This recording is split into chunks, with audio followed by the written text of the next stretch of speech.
ಮಂಗಳೂರು ನಗರದ ಹೃದಯ ಭಾಗದ ಮುಖ್ಯ ರಸ್ತೆಯಲ್ಲಿ ಕೊಳಚೆ ನೀರು ಹರಿಯುತ್ತಿತ್ತು. ಇದರಿಂದ ಸ್ಥಳೀಯರಿಗೆ ಮತ್ತು ವಾಹನ ಸವಾರರಿಗೆ ಬಹುದೊಡ್ಡ ಸಮಸ್ಯೆ ಉಂಟಾಗಿತ್ತು.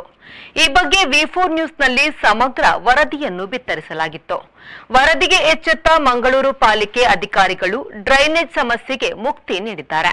ಕಳೆದ 3 ವಾರಗಳಿಂದ ಮಂಗಳೂರಿನ ಎಂಜಿ ರೋಡ್ನಲ್ಲಿ ಡ್ರೈನೇಜ್ ಕೊಳಚೆ ನೀರು ಹರಿಯುತ್ತಿತ್ತು.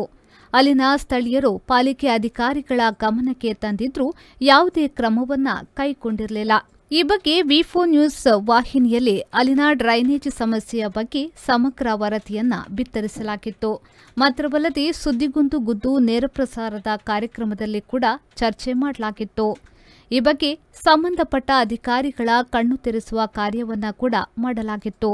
ಕೂಡಲೇ ಎಚ್ಚೆತ್ತ ಪಾಲಿಕೆಯ ಅಧಿಕಾರಿಗಳು ಇಂದು ಕಾಮಗಾರಿಯನ್ನ ನಡೆಸುವ ಮೂಲಕ ಡ್ರೈನೇಜ್ ಸಮಸ್ಯೆಗೆ ಮುಕ್ತಿ ನೀಡಿದ್ದಾರೆ. ಶರತ್ ಸಾಲ್ಯನ್, ವಿ4 ನ್ಯೂಸ್, ಮಂಗಳೂರು.